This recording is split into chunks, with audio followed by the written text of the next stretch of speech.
Welcome to the Run for God Run Club, where you will find God in a runner's space. Welcome back to the Run for God Run Club. This is your one stop each week to be motivated and inspired to get off the couch and onto the running trail where you can, in turn, inspire others to do the same. Let's learn, laugh, and leap into running together, giving God the glory for what we are able to do in His name. Well, I am your running host, Dean Thompson, and we are coming to you once again from the Upward Sports Studio. I'm very excited about this week's story, by the way, and if you've listened to us for very long, first of all, bless you for that, but you may remember a man by the name of John Sandifer who shared his story about overcoming addiction back just a couple of years ago. Well, we have another story from another faithful Run Club member this week. He celebrated that in a unique and spectacular way, and you don't want to miss that story. And then I'm going to ask the question, do you lie to yourself or tell half-truths in your brain? Well, we're going to talk about why it's so important to overcome that temptation. And joining me again for those stories and much, much more is Run for God founder Mitchell Hollis. Dean, I was reminded yesterday afternoon and this morning at how quickly technology will humble you. You know, in the early days of this podcast, how many times did we get halfway through a podcast and realize we forgot to hit record or we forgot? Remember those days? Yeah, and I thought those days were behind us. Yeah. Well, you and I sat down for a 1-hour presentation yesterday that some of the Upward team needed. I mean, I thought we did a great job. We did it in one take. It was 1 hour long. Yep. And for whatever reason, I sent the file out and they said, hey, we can't hear you. Well, I forgot to turn the microphones on. Oh, no. So we had to do it all over again this morning. But hey, I'm just reminded that, we're not perfect. That's right. Yeah. That's right. It's all good. It's all good. One of those days you just want to take your computer and gently lay it in the water somewhere. But there's a reason for it all, right? Exactly. There's a reason for it all. So, yeah. Well, this week's podcast might be a little bit different than normal. For sure. We're going to talk about a few little darker kind of issues here. Mm-hmm. So, but I'm excited about it because I think they're good for us to talk about these things. So we're going to start off with the post of the week. It comes from Micheff. She says, I hesitated to share this, but I feel it's important. I want to mention something that happened to me on the trail today. It's crucial to plan for such circumstances, and I was thankful to have my dogs and training. I have taken self-defense and practiced it. 2 people passed me on bikes very fast without signaling, passing on the left in an area that was hilly and nobody was around. They looked like any other couple out on a ride, but once I met them, felt they were perhaps on drugs. One of my dogs saw a squirrel and I stopped to contain them both. They went by. The husband waved and yelled something, then came back and stopped me. I immediately felt awkward and my dogs cued me, not safe people, by growling. The lady ranted. My dog almost wrecked her. I let her know I had full control and that common courtesy is to tell someone you're passing as the signs on the trail state. It keeps everyone safe. Then went into a full-fledged yelling, cursing anger fit, and they both kicked my dogs. They are okay. It was shocking. I got my phone out quickly to call 911 as we ran away. My dogs, if I let them off in that situation, will protect me. I told them to leave me alone, yelled help, and ran. They followed me, name-calling. I got to a store to get help, and they left. It was like road rage on the trail. I've run on that trail many times and never worried. My point is to always have a plan. Be confident if a response is needed, and don't hesitate. My dad always trained me to flee first, yell a lot, and then fight if necessary. If they get you, you will be much less likely to make it. Even though the dogs were naughty today, I praised God they were with me, that I was aware of my surroundings and knew what to do. Always be careful. God sweetly gave me others on the trail to get back to my car safely. Thank you, Lord. Wow, that's scary. Yeah, it is scary.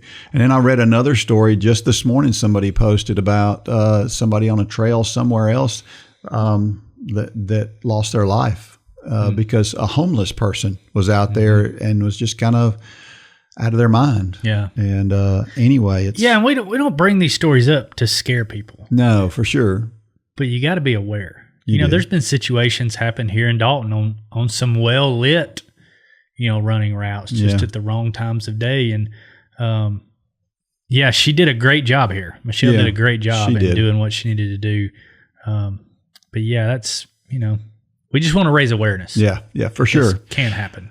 And I will say this, you need to put yourself in other people's shoes. And so I say that, and listen, I'm absolutely not backing up this couple and what they did. But I have heard dozens of times over the years, probably hundreds of times, oh, he won't bite in relation to a dog. Right. Yeah. Because somebody, they've got a good dog and they know their dog is not aggressive and all of that kind of stuff. But as a person who doesn't know that dog, we don't know that. Yeah. And that's true in a lot of situations. I think what bothers me here is they came back to her. Yes. And when they come back, that's a whole different. My dogs will bite. Yes. Is the posture at that point. Yes. It's a good point. You just never know where people are in their life, what they're on. To her point, I mean, they could have been on something, probably were to act like this and to follow her back. That's probably the most alarming thing to me is that they followed her back out of the woods. She probably handled it a lot better than I would have. Yeah. I mean, but kudos to her for handling this the right way. And for, thank God that she was safe. Yeah, for sure. And listen, I'm not defending the cyclists, but I've seen a number of cyclists that are cyclists have a whole different mindset.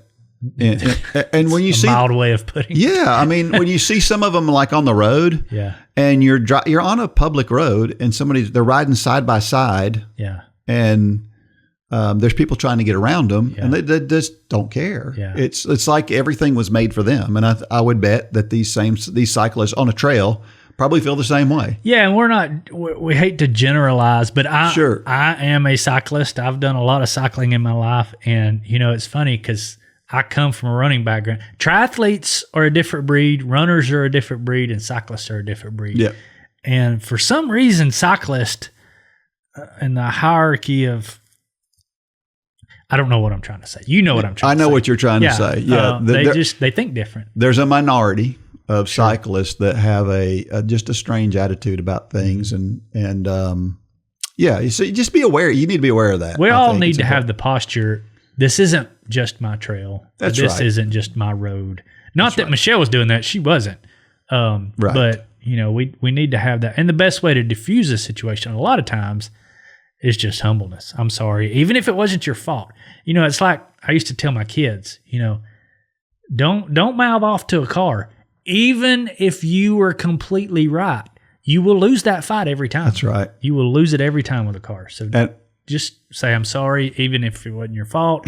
Diffuse the situation and go on. And I've done it. Over the years, I've had people stop out in the middle of nowhere on their car because I did or said something. Yeah. And I'm like, what am I going to do now? Yeah. What if it's kind of like that dog chasing a car and it catches it. Yeah. What do you do then? Yeah. Yeah. So the best way to do it is to, and of course, in this case, she didn't have much of a choice when they're chasing her. But, I've been through these kinds of things, and, the best thing you can do is to be as defensive as you can be. Mm-hmm. And she did the right thing here. She did a really good job with it, for sure. Well, our run of the week comes from Greg Chance. He said, Run for God marathon training week 6, day 1. 7-mile tempo run, 1 mile warm up, 5 miles tempo, 1 mile cool down. Running can be an adventure, and this morning was no exception. I warmed up and was dutifully working on the task when about 4 miles in, towards the edge of downtown Marysville, I saw a pair of familiar cat eyes up ahead. Usually cats will run, sometimes sit and stare as I passed by. But this time they didn't run away. This one ran beside me. And as it ran, it sort of vanished into the darkness, and I noticed it didn't really have a cat gait. Is it a dog, I wondered? I kept going, and as I did, I caught up to it. As I looked over, my headlamp revealed a familiar white stripe down its back, which made me laugh. It was a skunk. That thought made me stop dead in my tracks. That's all I needed, was it for it to think I was a threat. I stayed put until I saw it run off to the side. Thankfully, I wasn't sprayed, or my morning would have gone much differently. Have you ever been sprayed by a skunk? I haven't, but I had a dog. Yeah, I've had a dog. Yes, and it lingers forever. Yeah, you can give them a bath over and over again, and you just can't wash it off. I had I ran over one time on the road, and I guess this is kind of gruesome, but some of it got in my fender well. Yeah, I washed my truck, and it was, I think, weeks. I mean, I was in high school, I think, before the smell finally went away. After it rained and the rain washed up in your fender wells. But yeah, I've never mistaken one for a cat, though. I will say that. But I was laughing early on because my cat Bullseye, he'll run with me. Oh yeah, yeah. It's some cats. I don't know. He's weird like that. That's funny. Well, Michelle was just talking about being prepared. This is a different kind of thing, but another thing, be prepared for wildlife. And then sometimes it can be dangerous. Yeah. I mean, if you get sprayed, well, first of all, I don't know how many people know this, but skunks, they're not just dangerous smelling. Oh, yeah. They can be extremely aggressive as well if they feel like they're being attacked, and they'll bite you. Mm-hmm. But deer... Other snakes. Things, I almost stepped on a snake yesterday out on a run. Yeah. So we got to be careful with that and know what we got. I think it's a good idea talking when you take these two incidences. You need to have a can of pepper spray. Mm-hmm. You need to know how to use it, and you need to be. And now in this case, you don't want to do that to the skunk. But if it's a person or there's other. If you spray a dog with pepper spray, it's pretty effective. Mm-hmm. So there are ways to defend yourself and to be more careful. And but this was funny. Yeah. But it could have been not too funny for sure. Our trivia question from last week. We talked about some of the joggling world records. What is the world record for running a marathon while dribbling a basketball? And this is what the Guinness World Records site says. The fastest marathon dribbling a basketball, male, is 2 hours, 50 minutes, and 33 seconds, achieved by Stephen Reimer from Canada in Winnipeg, Manitoba, Canada, on the 5th of September, 2021. Stephen decided to attempt this record as he needed a challenge to motivate himself to train during the COVID-19 pandemic. He was able to break the previous world record by just under 10 minutes. This is hard to believe. I mean, I believe it, but it's just one of those stats that's like, how? How do you do that? Really? See, I thought this was easy. I didn't think this was that impressive. Yeah, it's just dribbling a basketball. Yeah, but you're going to have to, you're going to miss it. You're going to hit your foot and it's going to go off to the side and you're going to have to go back and pick it up.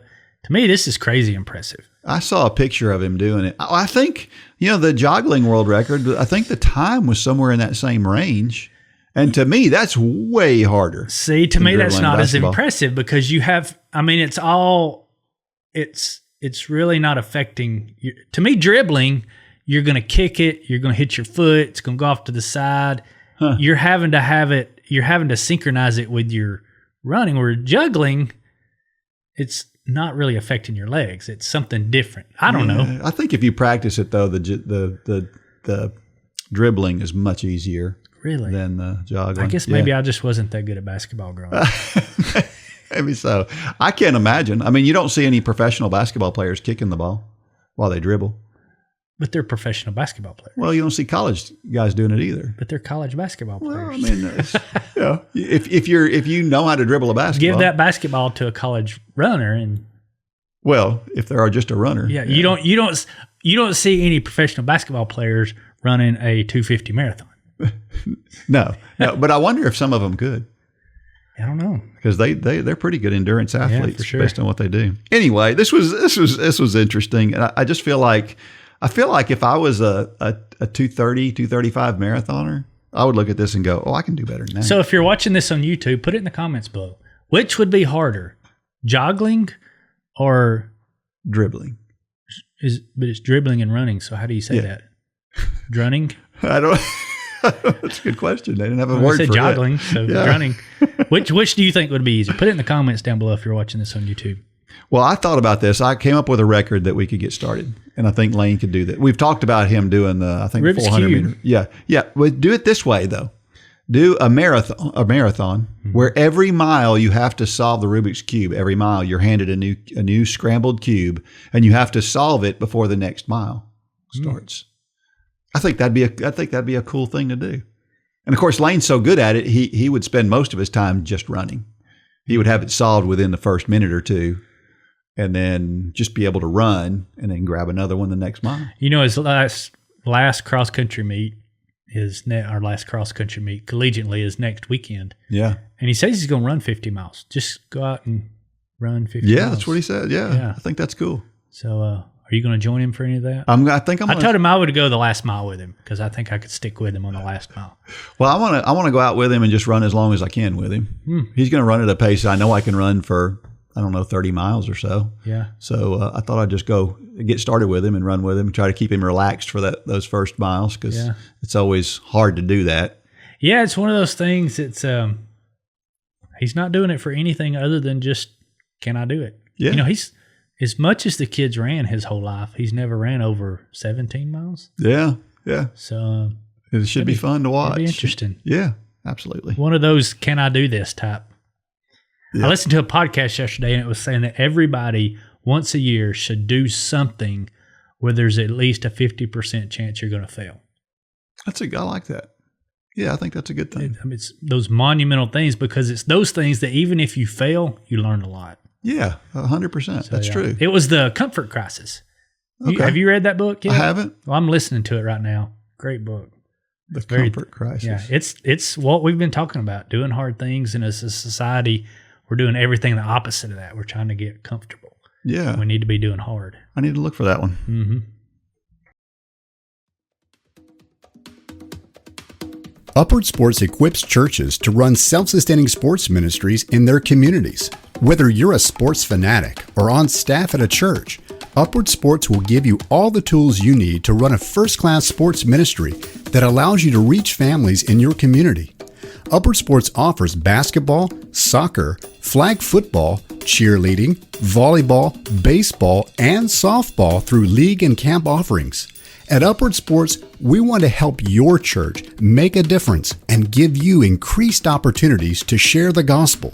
Learn more today at upward.org. That's upward.org.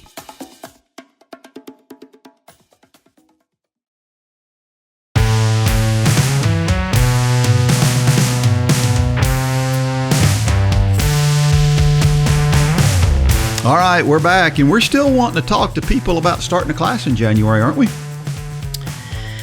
Yeah.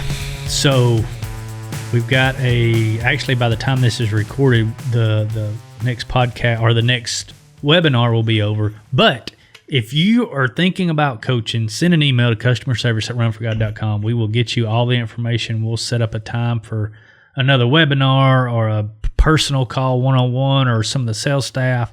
We want you to teach a class this January. And if not this January, sometime next year.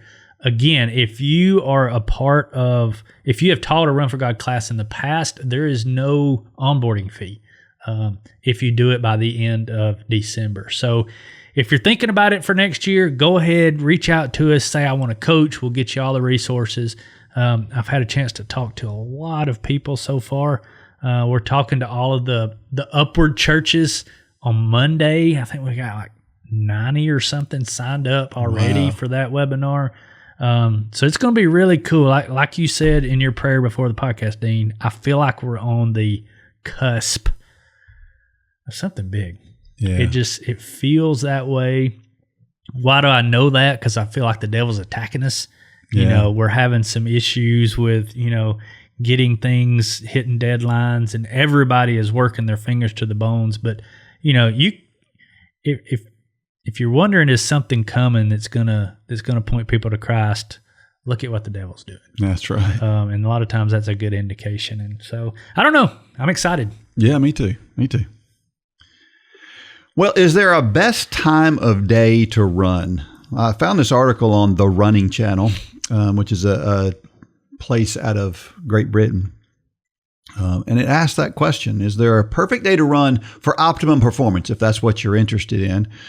And so they go through all of these different time periods and ask these questions. And so they started off with early morning, meaning before 9 a.m. And it talks about how some people, they can just run, they can jump out of bed, put their running shoes on, go for a run. And for some people, it's a little bit harder for them to do that. But there are some reasons why running in the morning are not necessarily the best time to run. It takes a little extra time to get warmed up. Your body temperature is lower in the morning. There's a lot of research that correlates good performance with higher body temperature. And so if that's the case, then running in the afternoon it might actually be better. But if you get up, drink some water, have a little snack, good warm up, and that first mile or two, nice and easy, and go on your way. For some people, physiologically and psychologically, it's just there's more of a benefit from doing it in the morning. So for some people, that may be the best. Mid-morning, meaning 9 a.m. to 12 p.m., by now your body has woken up and warmed up and you've had breakfast, so you've got some energy, which can definitely give you a boost to your run. It's not the most common weekday running time for those with standard working hours, but it's more relevant for weekend runs and long runs. If you want a bigger breakfast, then wait a couple of hours after eating before you go for a run to avoid stomach discomfort. And then it talks about lunchtime, 12 to 2 or so. It says it's brunch time. I never heard that phrase before. And it's common for a lot of people in business to go for a run for a few miles during their lunch break. And it's a good way to break up your day. It kind of recharges you, gets your brain reorganized. I think I like running in the middle of the day. A lot of times it really does kind of get me refocused, I guess. There's really no positives or negatives to doing hard workouts at lunchtime. So if that's the best time for you to get out there and run fast, then they say go for it. So they're going through all the times. Let me, I don't mean to cut you off, but let me ask you, when is your favorite time to run and why? Because I think it is different for everybody. But what is your favorite time of the day to run and why? It has changed over the years. It's funny because it used to be that my favorite time to run was like 5, 6 o'clock in the evening right after work because I like the idea of running right after work, kind of decompresses you. But more recently, I really enjoyed running around lunchtime. And, it's the weather's nicer at that point in time, particularly during the summer. And I don't know, it's a nice break too. I've tried to run in the mornings, just not, like this thing talks about. I'm not that person who feels good getting up in the morning and going for a run. But some people, they love that. I've never been a morning runner. Mine is midday, but I think for different reasons. I guess I have some flexibility where I can do this, but I typically split my day into 2 parts. The first part is kind of the stuff that's on my cross-out list. The stuff I need to get done. And if I tried to go run, I'm going to be thinking about those things. Like if I go run in the morning, I'm thinking about what I got to get done. And it's just not enjoyable. But I try to get all of my checkoff list done the first half of the day, the stuff I've got to get done. And then I feel good. It's a good break to go for a run, midday, lunchtime, sometime. And then I come back and you're kind of refreshed. And then you're working on all the things that may not have a deadline, or you're getting ready for things for tomorrow. And so I don't know. That's the reason I like midday. It's different than yours, but it's kind of similar because I don't go at the same time every day. It's just I get to a stopping point on whatever it is I'm working, and when I get to that good natural stopping point, let's go for a run. And then I like to eat lunch right after I get through running, and so that I like that. That feels good. So anyway. I didn't realize this whole core body temperature thing, that your body actually is more efficient and better. It's better for running if your body temperature is elevated a little bit. And that happens throughout the day. Your body temperature increases. And so they're saying that really the later, kind of that 5 o'clock time is probably maybe most ideal. It also talked about early evening, like 7 to 10 p.m. and running later when it gets dark. There's some challenges with that because your body has to calm down and go to sleep, and sometimes that's hard to do. But there's the bottom line is what works best for you. There's a combination of physical reasons to run at certain times, but there's also the psychological reasons to run at certain times too. And those two things are equally important. Mm-hmm. And so, for you, it just depends on what works best for you. Sure. So if the bottom line is there's really no optimal time. And if you enjoy getting up like the one he gets up every morning and runs at like 5 a.m., 4 a.m. every morning. Yeah. If you're that guy, great. Mm-hmm. Then do that because it's probably a psychological boost for you. For sure. If you're the person who, man, you hate getting up early in the morning, then don't try to force yourself to do that because you're probably not going to enjoy it as much as you need to. So, yeah. But with that said, if you've got a big race coming up and let's say it's a 5K and you're really trying to push that rivet, you probably need to practice leading up to the race, doing some runs at that time because you do respond. Your body responds differently at different times of the day. And if all you're doing is evening running and you're planning to go do that PR at 6 a.m, that could be a challenge. It could be. You need to practice it. That's a good point. Well, I held off this story a week because Pat sent it to me after he had posted something on Facebook, and I was going to share that. But then he sent me this story, and so I was like, "Well, we're gonna hold that off until next week." If you don't know Pat Park, he is a joyful follower of Christ, great guy. He just makes you smile every time you see his posts, and he has a former life that he has successfully left behind, and he shares that with us today. This one is called Out of the Boat. If you ask him, God will call you out of the boat. I was just minding my own business, cruising along through the Couch to Marathon Challenge sections, through the 5K and 10K sections.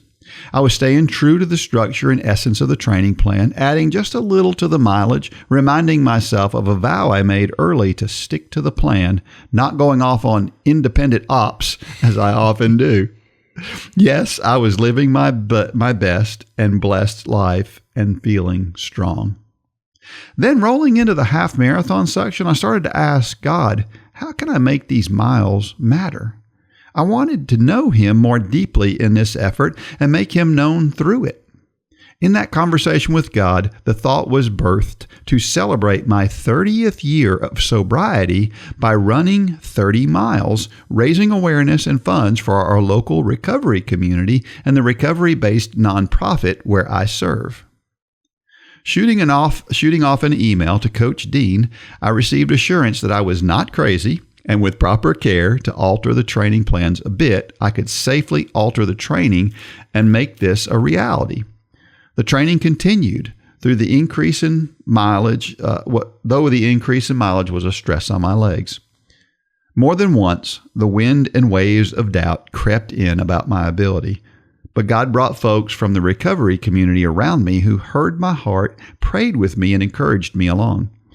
I was going to reach the run a little undertrained and a bit unsure of myself, but I was confident God was going with me. I was out of the boat, but not on my own. The course was laid out, the aid station was set up, and everything was coming together. The day of the self-supported 50K run arrived. My planning was done, and God made his provision known. A huge blessing came early. My dear sister in Christ and Run for God friend, Elizabeth Morey, joined me for the first 5.5-mile loop, driving from Ohio to make my 5:30 a.m. start time. Having someone who understands what I was trying to accomplish and help me keep my pace sane was an absolute blessing. The run started great. Elizabeth saw me through the first section, and then I was off on a lonely 11-mile loop stretching south and visiting a church that hosts the Celebrate Recovery meeting and another that is my favorite prayer spot while running. This section went well. My nutrition plan was holding up well, and my pace was ahead of schedule.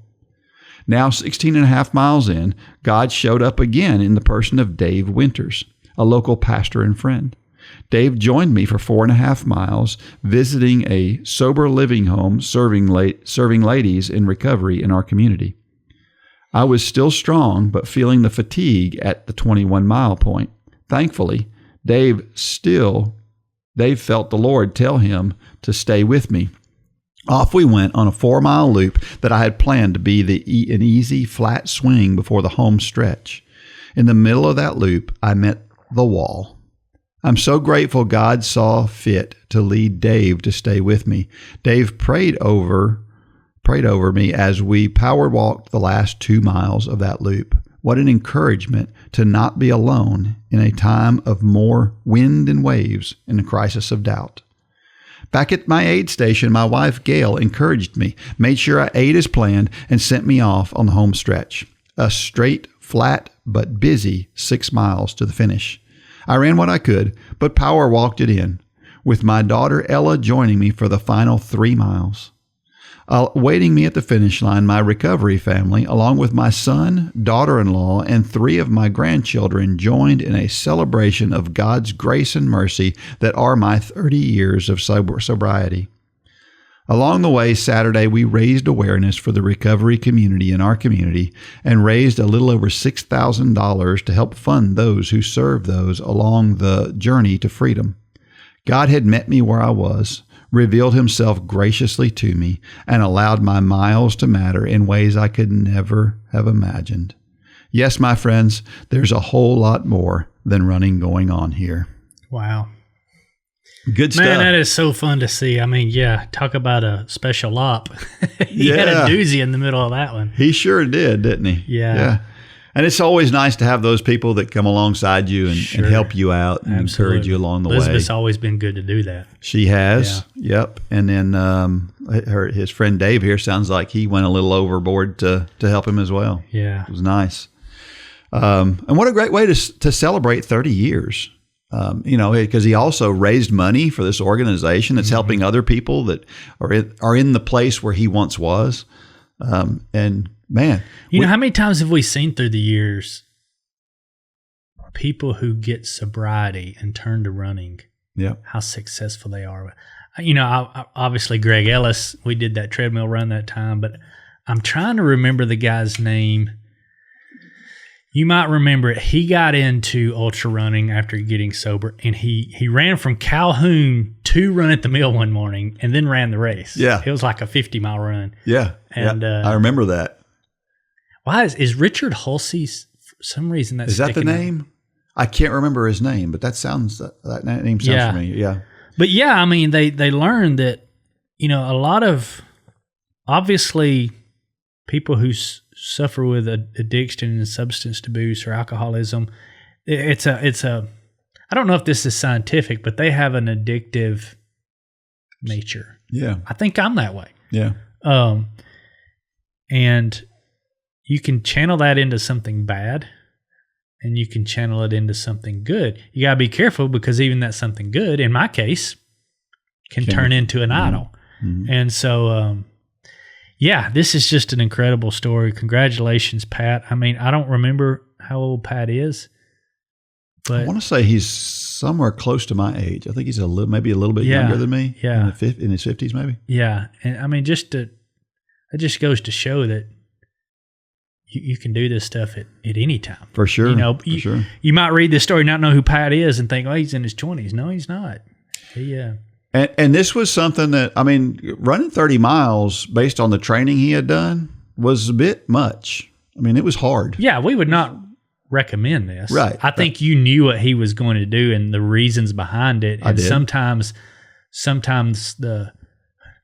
it's kind of like those character builder workouts we used to give the kids. It doesn't make much physical sense, but the character that's built as a result of it is far more greater than the loss or the negative training effect it might have. So kudos to Pat. I'm so glad to hear this. Well, I love this because we probably have all seen the opposite side of this. Somebody that we know that we lost. Mm-hmm. I had a cousin who was a great guy. He was one of the few guys when I was young that I knew that could run faster than me. Mm-hmm. I mean, I knew very few people that could run faster than me. He could. Mm-hmm. And he was just just a happy guy and just joking around. He was just a great guy.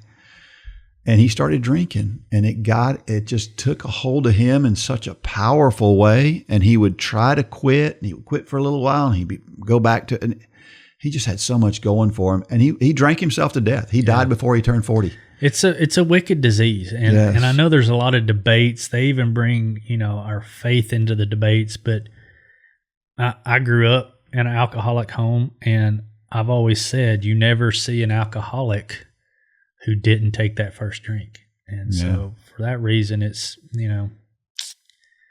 won't go down that rabbit trail, but it's a wicked disease for sure. It is. So I guess what I'm saying too is when you see somebody who's overcome that, don't think that was just some trivial thing that they did. It is a big deal. I mean, it took my dad 40 years to kick it. Yeah. The entire time he wanted to quit. Yeah. And it's hard. Yeah. Very hard. For sure. Matthew 14:28 says, "And Peter answered him, Lord, if it is you, command me to come to you on the water." He follows by saying, sometimes when sharing common experiences with God, with others, we sense a need to go a step further, to know God better or more deeply. This kind of reminds me, you can't be a good runner without getting off your tail and actually going for a run, right? And doing that over and over again, consistently. That's the only way you can become a good runner. And in the same way, God wants us to take affirmative action for Him. If all we do is we just sit back and we let stuff come to us and just be exposed to whatever comes to us, we're not going to have the relationship with God that we need. We have to take part in it. And that's what Peter was doing here. Peter was getting off his tail and saying, look, I believe you enough to say, I'll take a step. Yeah. Right? Yeah. And it's for this reason I'm really enjoying this book that I'm reading, The Comfort Crisis. And I'm going to stop short of recommending it because it's got some language in it, but the principles that he's talking about are so needed for our society today. And he's talking about, I mentioned, there's a name for what he called that, doing something where there's a 50% chance you'll fail. He said there's 2 rules. It's got to be incredibly hard and you don't die. That's the only 2 rules. But he said there needs to be at least a 50% chance that you're going to fail. And he said and he used running as an example. He said a lot of times people use a marathon, for instance, as that thing. And he said it really doesn't rise to that level because you train for a marathon. Now, if you go out and run a 50K like Pat and you're only up to a half marathon in training, then that rises to that occasion. Yeah. But he talks about doing things where you're going to, and it reminds me of our walk with Christ. I've always said that, we should do things that will utterly fail if Christ doesn't show up. Yeah. First of all, it's got to be Christ-led, but it's got to be things that scare you so much. Christ is calling you to this. You're going to step out and do this, and if He doesn't show up, you're going to fall flat on your face. And those are the times where it really bolsters your faith. Yeah. It really, I can think back on many instances in my life where I was scared to death to do it. I was thinking, God, this is going to end bad if you don't show up, this ministry being one of them. Yeah. But we need, just like we need to do that, like this guy in this book is talking, we need to do those things for Christ as well, because He's constantly calling us, getting out of the boat. Think about it. Yeah. If Christ didn't involved, Peter was going to what? He was going to sink and drown probably. Mm-hmm. But we need to be doing things that scare us to death. We need to do hard things. I don't know why this is a theme here lately, but we do. We need to do hard things. Absolutely. Matthew 14:29, he said, "Come." So Peter got out of the boat and walked on the water and came to Jesus. He says, if we ask, we need to be ready for Him to call and ready to go when the call comes. That's so true. A lot of people don't. Dangerous prayers. It is. And a lot of us don't ask for things from God for that reason, because we're afraid He is going to grant us whatever it is. Show me where I'm failing you, God. That's a dangerous prayer, because you know what? He'll pull the wool off your eyes. Yeah. And show you. Yeah. I've always thought in this moment with Peter that when he says, tell me to come, that as soon as Jesus says come, that in his mind he's like, oh. Whoa, I wasn't expecting him to say that. Well, I don't know if that was a good idea. Hey, we've all been there, right? We take that first step and we're like, I don't know if this is what I should do. But it's too late. You've already started. Now you got to do it. That's a funny thing. But we have to be ready, right? If God asks us, we have to be ready. And we need to pray with that in mind. Yeah, and think about all these instances. I mean, this one, but so many others in Scripture where Jesus calls people to do something. It is never inside their comfort zone. Yeah. Never. I don't see it in Scripture. I mean, Matthew, get up and follow me, even though everybody in your world, both Jew or not, is going to hate you. Yeah. Peter, leave everything. Yeah. Put your nets down and follow me. I mean, every instance in pick up your cross daily. These are all pictures of suffering. Yeah. I've said a few weeks ago on the podcast, I heard a gentleman say it, and it's ringing so true. We are made to suffer. We're not made for comfort. Yeah, that's true. In Matthew 14:30, but when he saw the wind, he was afraid, and beginning to sink, he cried out, Lord, save me. Jesus immediately reached out his hand and took hold of him, saying to him, O you of little faith, why did you doubt?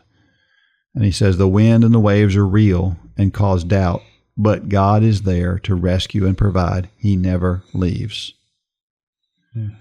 When things get tough, it doesn't matter whether it's due to doubt or whatever, he's always there. In this example, obviously, Peter causes his own problem by doubting, which we all do, right? And, Jesus, this is the thing that I think is so important in this case, is that Jesus knows Peter's heart. Mm-hmm. Peter's heart is good. It's in the right place. Even though his mind is doubting, his heart is in the right place. And I think God, he sees that with us. When our heart is in the right place, I think he sees that. Mm-hmm. And he's going to be there to help catch us if we fall when our heart is in the right place. It's when our heart's not in the right place. And doubting doesn't mean our heart's in the wrong place. It means our mind's in the wrong place. And those are two different things. Yeah, he's either there to catch us when we fall, or he's there to help us succeed. I think this, what Peter went through here in Matthew 14, we go through it's simply a metaphor for so many areas of our life. And if I would have been in the boat, this is probably how it would have went. Jesus would have said, come. I would have said, Jesus, bid me come to you. Jesus said, okay, come to me. I would have said, well, I can't do that. I can't walk on water, Jesus. That's the point. Yeah. Yeah. That's the point, is we can't do it. And I don't know why this illustration is popping in my head. We want to come to Jesus.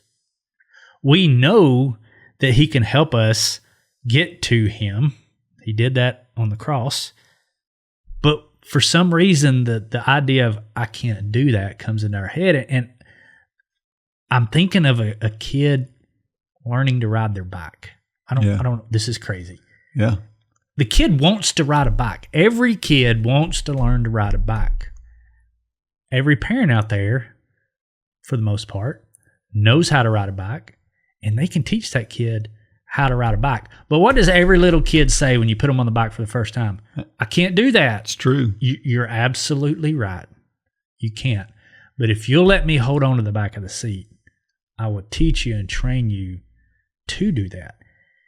That is exactly the relationship we have with God. But so many times we straddle up that bike and we're like, I can't do this, and we throw the bike down. It's true. When it's so... It's so ridiculous, really, when you think about it. But I will probably do it this afternoon or tomorrow. Right.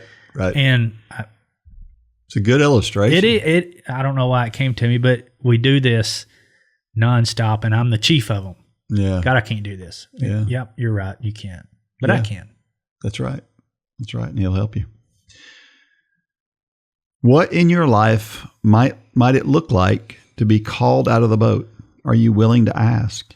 He says, please remember that when others ask and are called out, that doesn't mean that you are also called to do the same. I thought that was an interesting caveat he put in there. I'm not sure about this question. You know, I'm generally not scared to ask, God to help me do something. Mm-hmm. That's not, I think you and I both are we're willing to do crazy stuff if need be. Yeah. And so that's not something that really comes to mind. But there is one thing. Years ago, it came to me that to start, and we've got all this stuff around us. You know where my church is. Mm-hmm. You know what's around my church and how we have cyclists that park literally in our parking lot and go for long bike rides. Mm-hmm. And I've always thought that our church is a great place to start like an endurance church. Mm-hmm. Where you have a group of people, people come in there and you meet and you have church, mm-hmm. and then people go out and they go on their bike ride or they go on their run. Mm-hmm. And I've always thought that would be a pretty cool thing to do, but I've never done it. Mm-hmm. And I'm not sure how to do it. I'm not sure how to put my arms around that, but I know that I feel like that's something God urged me to do years ago, and I never acted on it. Mm-hmm. And so, there are those things out there. So then he brought you into an endurance ministry. Yeah. There you go. Yeah. He'll figure out a way to get me involved. Well, I mean, let's think about it. Think about our friendship. We were probably about as our friendship, looking at it 20 years ago, it didn't make sense. We didn't run in the same circles. We didn't even run in the same circles, literally running. Yeah. You're fast. I was slow. You were a shawl guy. I was a builder. Yeah. But you look back at all these times where I know I did, and I'm sure you did. God, I can't do that. Yeah. God, I can't quit my job. Okay, you're fired. I mean, really? Yeah. So, that's true. Yeah, I mean, that's why it's so important that we look back. Because, I mean, just sitting here thinking about it in this moment, I'm thinking, gosh, this was the most unlikely. I mean, it was 1 in a gazillion chance that you and I would be sitting here across this table the day we were both born. Yeah, it's true. God saw it. Yeah. But, I don't know. Yeah. Crazy to think about. Crazy. How do we respond when, having asked, the call comes? I mean, it's just like Peter. We just get up and we do it, and that's sometimes that's the hardest part. But and it's so much easier said than done, right? But I remember one time doing something that I felt led to do that just completely. I felt like it was a complete failure, and that was at my church. I got this feeling that God wanted us to pray for our country. And so I think it was Tuesday nights. Every Tuesday night at like 7 p.m., mm-hmm. we would meet and pray for our country specifically. Mm-hmm.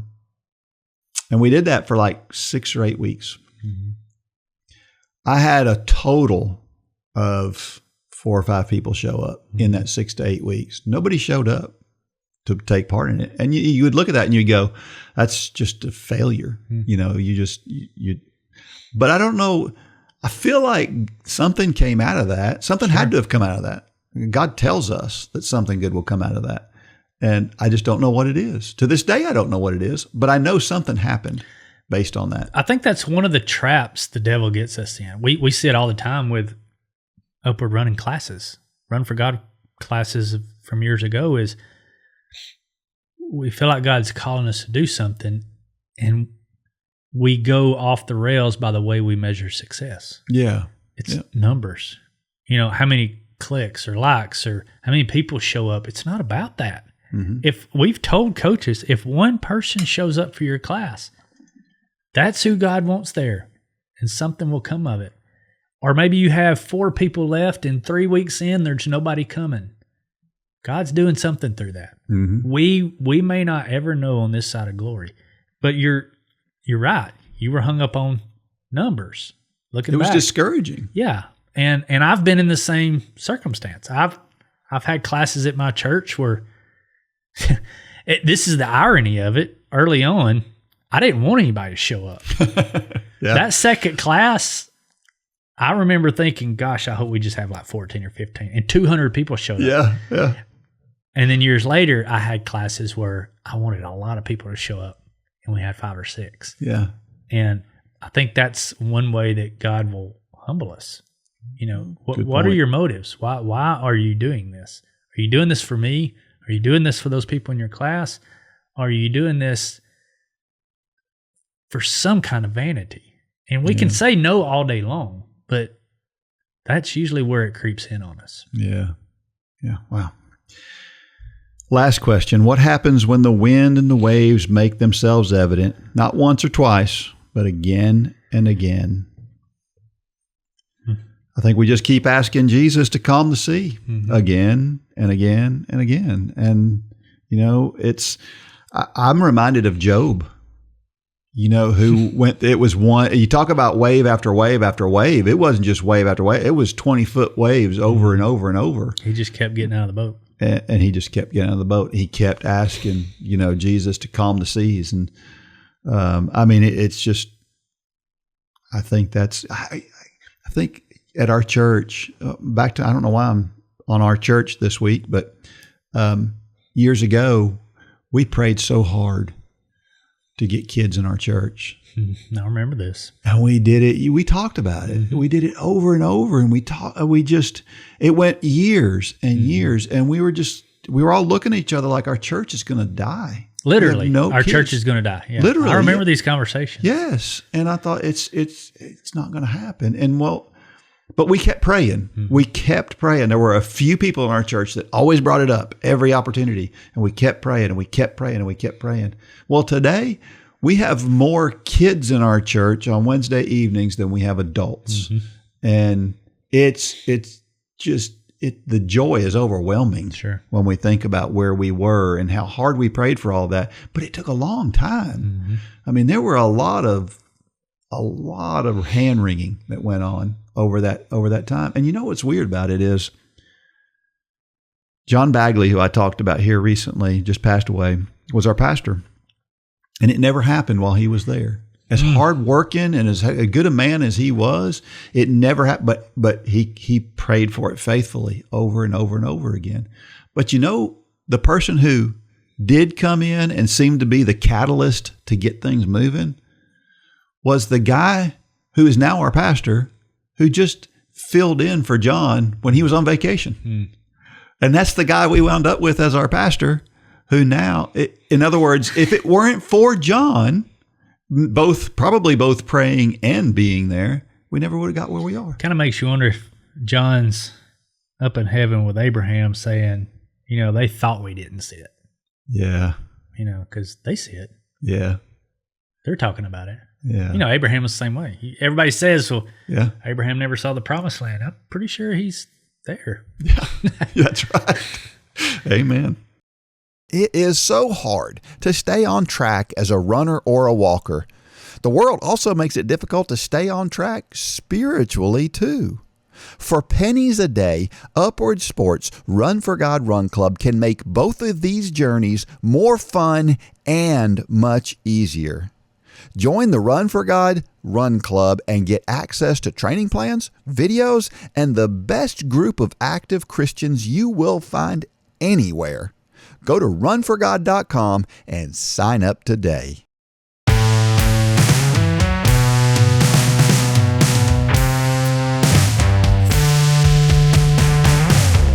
All right, we're back. I found this from Runner's Tribe, I think is the name of the website.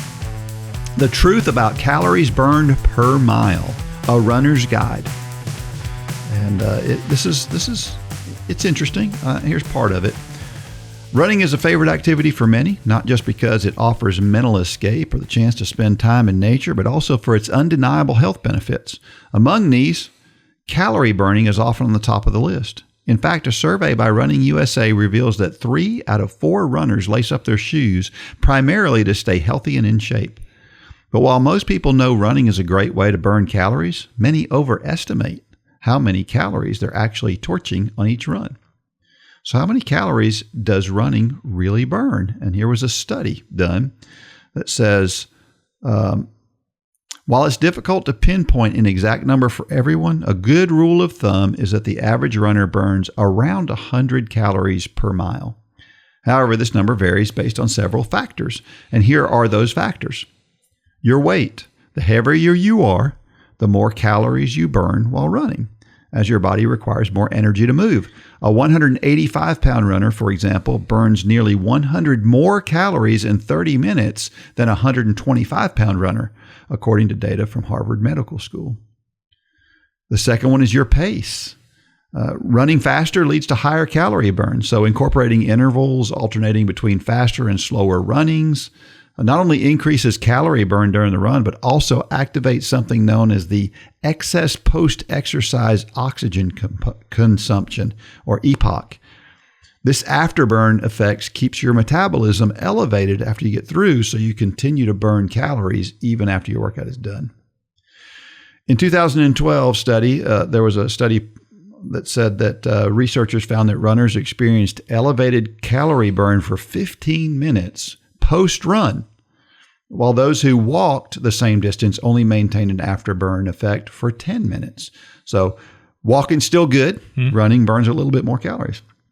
And then, of course, your running mechanics, your form, the less ground contact time you have, the more you bounce off the ground as you run, the more calories you burn as you run. And so better form leads to more calories burned, which probably leads to running faster, and that's probably why. And then it goes on to talk about how good running is for you in other ways. We know all of those things. We've talked about all those things. But here's the question is how to maximize your calorie burn while running. If that's something that's really important to you, here's some things you can do to do that. Add intervals. That's in most of our training plans. Intervals are a way to burn more calories. Run on challenging terrain. In other words, run on hilly terrain or terrain that it requires you to use more energy to navigate. Improve your form, obviously, as we just talked about. And then strength training. Building muscular strength, especially in your legs, helps improve running efficiency and increases calorie burn as your muscles work harder during the run. And it says the big picture, why you should keep running. While calorie burning might be your initial motivation for running, it's important to remember that the real magic lies in the overall health benefits. Running not only helps you manage your weight, but also strengthens your heart, bones, and muscles and reduces your risk of a host of chronic diseases. Even short, slow runs can make a huge difference in your long-term health. It's pretty interesting. Yeah. And it is a big deal for a lot of people. For a lot of people, calories burned, that's what they're looking for, you know? Yeah, I think being active, running, walking, cycling, whatever it is you do, it helps you become, I think we're just more aware of our health. A good example, I probably shouldn't be sharing this, but I am. So last week, I think sometime, we were all, as a family, we were watching a documentary. And in that documentary, it wasn't like the focus, but the guy was eating a Big Mac and French fries. And I saw that and I was like, I don't remember the last time I had McDonald's. I mean, it's quite literally been years since I've had McDonald's. I mean, I'm not saying I don't eat fast food. I do. I usually go to is Chick-fil-A though, God's chicken. But I saw that Big Mac and I was like, man, that looks good. Yeah. And we just don't have, we don't keep junk food in our house. Not that I don't eat junk food. I love a Reese every now and then, but we just don't keep it in our house. And so yesterday afternoon, I sent a text because I knew both boys, Christian and Holly, were going to be here for dinner. I said, I got dinner tonight. Holly texts me back. She's like, what are you making? I'm like, don't worry about it. I've got it. 6:30 at the house. So 6 o'clock rolls around and I'm not cooking anything. Nothing's been delivered. They're like, what's for dinner? I said, don't worry about it. I got it. 6:30, I'll have it. So 6:15, I left my phone at home because I didn't want them tracking me because I knew they were all trying to figure out what I was doing. I went and got 5 Big Mac meals and 5 apple pies. Dean, that was the best tasting meal that I've had in a long time. Oh, that's funny. But here's the kicker. I slept horrible last night. Oh, no. And today, I'm glad I'm not running today. I'm running tomorrow. I'm walking today. I'm glad I'm not running today because I feel horrible. Yeah. And I say that to say I think we're keenly aware. It's not saying that we don't need to have those indulgences sometimes, but we're keenly aware of what those indulgences would do. Yeah. On top of that, we could have went and eat at a nice sit-down restaurant for it was $65. Wow. For 5 Big Mac meals and 5 apple pies. Yeah. Now, I don't even know why I said that. Other than to say it was good, but I paid for it. I'm paying for it right now, even as we see. I slept horrible. That's a funny story. But I love it. I think if you weren't, I think there's many people out there that they stay in that state and they don't even know that there's something better. 100%. And so my justification now is that I did that, so it was a reminder. So it was actually a good thing. But it is a good reminder, though. It was great. And I even said it last night. I said, man, this is so good, but I think I'm going to pay for this. Yeah. And that's good stuff. What about everybody else? Did they feel that way too? Oh, I walked in with those bags and Lane was like, yes. But no, I don't think any of us ate our whole meal because it was so much. Meals are so big nowadays. Yeah. I mean, Big Macs, it's like they're bigger than they used to be. Yeah. French fries, there's more in there than they used to be. And wow. I think every time a fast food goes less, McDonald's goes more. I think you're right. So, but yeah, that's my McDonald's story for the next 2 years, I think. All right. Well, it's about time for Dean's Thoughts, and that's a time when I share something that I've written about the intersection between running and faith. I had a man in my Sunday school Sunday morning group years ago who talked about the word truth a lot. Mm-hmm. And I remember when he said it, I didn't think it was that big of a deal. Well, today, it's a pretty big deal. Mm-hmm. But here's the question. Are we overlooking the most obvious place for us to look when we're trying to find the source of truth? This one is called Honesty is the Best Policy. Why is truth important? What if you have an important decision to make, but all the information you have is not true? It would be hard to make the right decision. What happened to the emperor when everyone was afraid to tell him the truth? Would your relationship with your spouse flourish if dishonesty was the basis of your relationship? What would happen if if we weren't generally truthful to one another? The truth is the basis of our world and culture, but it's crumbling. We now know that up to 50% of research papers cannot be duplicated. Consequently, we're losing faith in the scientific community. The news cannot be depended on anymore either. The truth is that we don't know what the truth is, and we're paying a price for it. But there are two sources that we can still count on. First, we can count on ourselves. We know what is true and what is not true about ourselves, right? We know how tough that workout is, don't we? We know we're struggling with that long run. We know that eating better food can help our training. Or do we? I see a lot of people who are either lying to themselves or telling half-truths. It doesn't do you any good to either try telling yourself everything is better than it is or that things are falling apart when they are not. We must be honest with ourselves. Trying to ignore an injury will probably only come back to haunt you. Be honest with yourself. Telling yourself that you're not less than another runner because you don't run as fast as them is just not true. Be honest with yourself. The only way you can make progress is to be honest with yourself. If you're constantly running yourself down by talking about how slow you are, for example, the slow part may be true. But if you talk about it like it makes you less than the fast guy down the street, that's a half-truth. Sure, you may be a slower runner, but you're not less than the other guy. Let me give you a good example. I'm way faster than Gay Coker. I'm literally twice as fast as her. But she is a great cook. Me? Unless you're looking for mac and cheese out of the box, you're out of luck. But you know what I'm not going to do? I'm not walking around and talking about what a poor cook I am. That would be silly. And it is silly to talk about your running or walking as if it is any less important than anyone else's. It's just not honest. On the other side of the coin, one of my chief reasons I see injuries is because people do more than they should. Why? Well, because they're telling themselves half-truths. I may think I feel like I can run a minute faster per mile on that long run, but it will come back to bite me later. Adjustments are okay, but we must be careful to adjust both the intensity and the rest portions of our workout schedules, or we will pay the price later. Don't tell yourself half-truths. Be honest with yourself and watch your fitness level soar.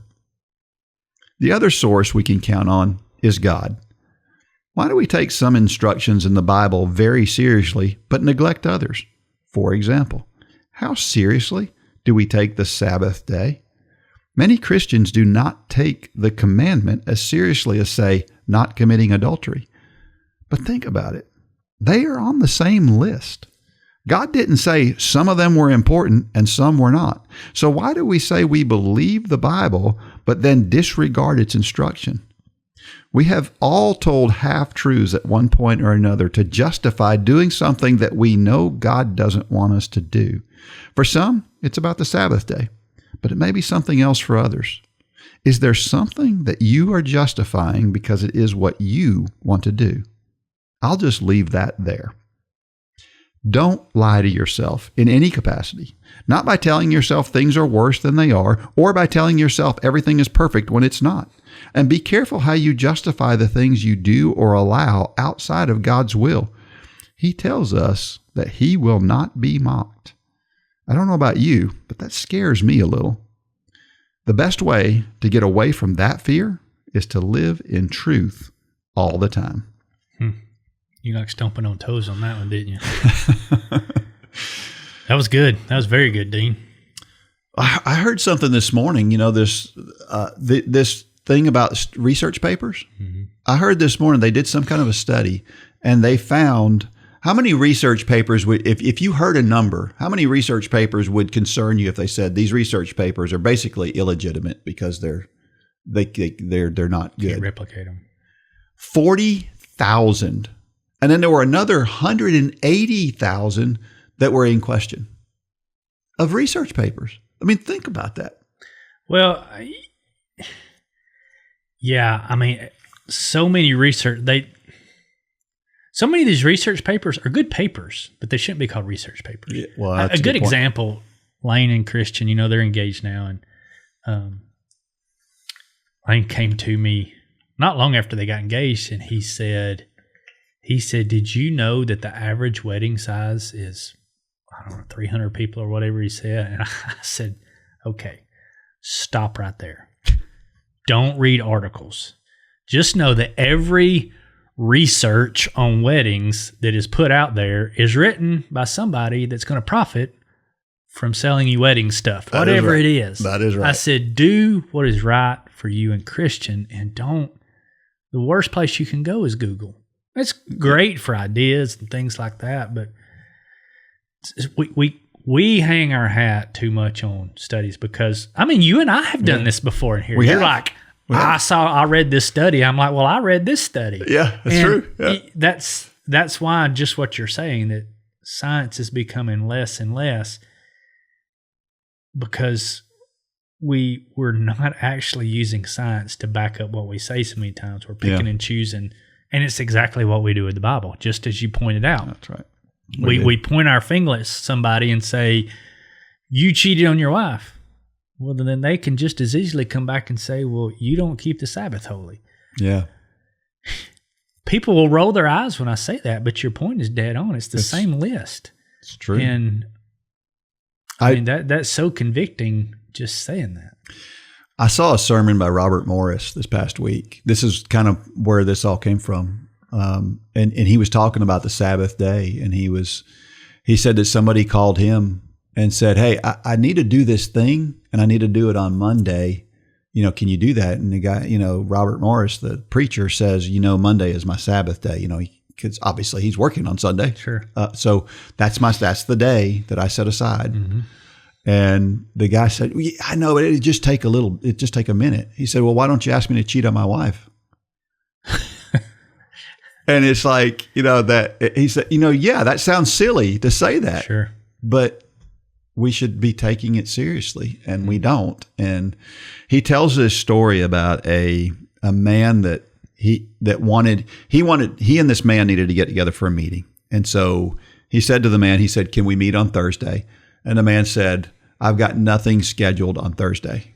He said, well, good. Can we do it at about 11 o'clock? And he said, no, you don't understand. I have nothing scheduled on Thursday. And he said, yeah, that's what I'm saying. So it was 11 o'clock, not a good time. And he said, no. Let me back up. I schedule nothing on Thursday because that's my day for God to do nothing and to be still, like God tells us to do one day a week. Well, he goes back and he says, well, okay, that's fine. He said, why are you such a stickler for this? And the guy tells a story about how he was on death's bed. He should have died. He was supposed to die. They told him he would die. And he's in the hospital and he's pleading with God. And he's saying, God, I feel like I've been faithful and I've done everything and I've got all this work I want to do. And basically God said to him, you've already done all your work. You've been working 100-hour weeks. You've done all the work you need to do. And you never listened to me when I told you need to rest. And he said, the guy said, I told God, if I promise to never work like that again and always rest when I need to rest, can you save me from this for my family's sake? And he said, God goes, done. And the guy got well. This is 20 years ago, but the guy says in those 20 years, he always keeps one day a week to rest because he promised God that he would do that. Right. Isn't that a great story? Yeah, it is. Man, oh man. But we justify so many things. Yeah. And maybe the Sabbath, maybe you do a good job with the Sabbath. What about gluttony? That's another one that we just kind of toss over the side and we don't. You say this on the heels of me telling you about my McDonald's. The Big Mac. Yeah. Well, I don't know. But it's true though, right? We do a lot of things to excess that we don't need to do. And and again, please hear my heart. I'm stomping on my own toes. This past week, we studied this in our Sunday school class. And on Sunday, it was very awkward in the Thompson household on Sunday afternoon because I knew what I had just talked about. Yeah. And, it's a hard thing to get out of the habit of justifying yourself to do things that God doesn't want us to do. Yeah. So sometimes God just wants us to say, I was wrong. Yeah. Yeah. I can't help but think about Chick-fil-A too. You mentioned Chick-fil-A a few minutes ago. They take a stand. They're closed on Sunday. Yeah. Doesn't look like it's hurting their business any. Absolutely not. There is no better way to start the day than in the Word. Our Bible in a Year challenge is a great way to start the day in the Word as I read through the entire Bible in 365 episodes. I also share running and walking tips each day, as well as encouraging quotes. Choose the self-paced challenge so that you can go at your pace. You must be a Run Club member for access to this exciting challenge. So, if you're not a member, sign up today and get started. If you are a member, what are you waiting for?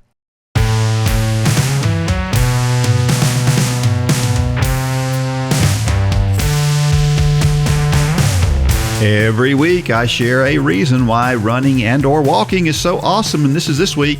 Well, we just talked about it. It's one of the best ways to burn calories.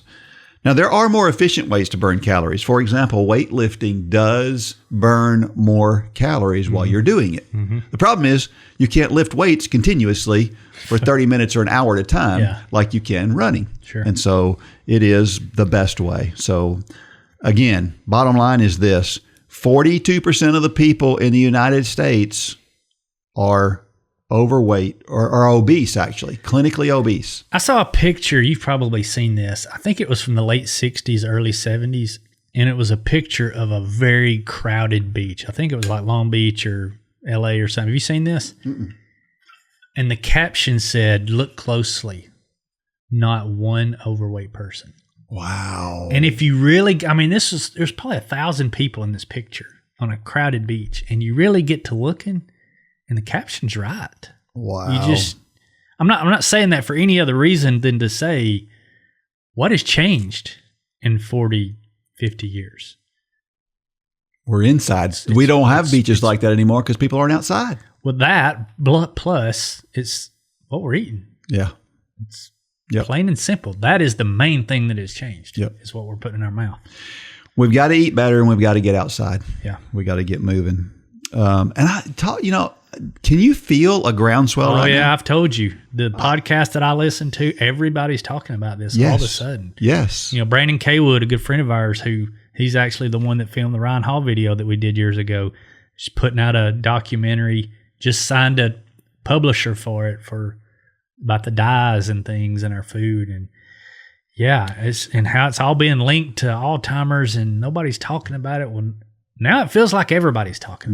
Which we need to pay attention. We really, really do. And I think, I don't want to talk about politics, but RFK is doing a really good job of calling attention to this. Sure. He has this initiative, Make America Healthy Again. Yeah. I don't know who people out there are voting for, but I sure would like to see RFK be put in charge of trying to work on some of that stuff for sure. Yeah, we can all rally around out. Take what he named it out of the picture, but what he's doing is admirable and needs to happen. That's right. We need to raise awareness about all this. For sure. Yeah. There's no question about it that our food is poisoning us. Literally, it is poisoning us. And I know when you say that, people that they think that's hyperbolic to say that. It's not hyperbolic. No. It's the truth. Sure. Our food really is poisoning us. And no matter what your political persuasion is or whatever, we can all have a distaste for the lobbying that food companies make in Washington. They spend more money on lobbying than any other, than anybody. Well, a lot of them used to own the cigarette companies. That's true. Let me, and we'll end with this on this subject. If I would have eaten 5 pounds of spinach last night, I would not be feeling the way I feel today. That's true. If I would have gorged myself with anything natural, anything whole, I would not be feeling this way today. I feel horrible today. I felt horrible all last night during my sleep. And that is not because of natural food. Yep. That is because of whatever else that is put in our foods. And I don't know, it was just a great, I didn't even know this was what your topic was going to be here. But it was a great example that there's a reminder to me that there's a lot in that food besides whole food. Yep. You're absolutely right. So I want to challenge everybody to do this, okay? If you're listening to this, I want to challenge you to look up some podcasts from Casey Means. Mm-hmm. I think she's one of the best people to talk about this more recently. She's been on Joe Rogan. She's been on Tucker Carlson. She's been on Megyn Kelly that I know of, and I'm sure she's been on a lot of others. She's making her rounds right now. Yes, she is. And her book, she has a book called Good Energy. It's a good place to start. You can download that and listen to it, or you can read it if you prefer. But I think that's a good place to start so you can get an understanding of what our food is doing to us. And I think it'll change the way you look at what you eat, especially if you're one of those who's, McDonald's 3 times a week type people. I don't say you do it. Yeah. I don't. Yeah. Well, our trivia question for this week is this. Humans are uniquely equipped to run long distances. There are a few animals who can outrun us, or there are few animals who can outrun us over the long run. Name one of the animals that can outrun us in a long distance race. Mm-hmm. There aren't very many. No, and this book I'm listening to, they talk about that in the early years of human history, people run after a game to exhaustion. And then that's how they were able to take their game, is because they just ran them down. That's right. The game could run faster, but couldn't sustain it. That's right. Yeah. So if you know the answer to that, or you've Googled it and you find the answer to that, send that to dean@runforgod.com. Be the first person who is a Run Club member to send that to me, and you will win $20 off in the Run for God store.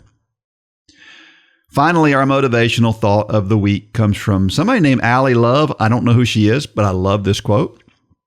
Don't compare your chapter 1 with someone else's chapter 6. Boy, ain't that the truth. Man, this is a major problem in society, isn't it? Sure. Man, we see somebody's post on Instagram or Facebook and we think, well, they're better than me. You have no idea what led up to that photo. You don't even know if that photo's real these days. Yeah. I mean, it could totally not even be a real thing. And if you're a new runner or a walker, don't compare yourself to me. I've run 100,000 miles in my lifetime. It is not fair for you who just started running last year to compare yourself to somebody who's been doing it for almost 50 years. Yeah. So don't do that, right? I've had a huge head start. It's unfair. And so don't do that. Don't even compare yourself. Just compare yourself to what you were yesterday. That's the best way to do it. All right. Until next week, may God bless every step of every run and or walk. Go out there and shine your light. Good job, Dean.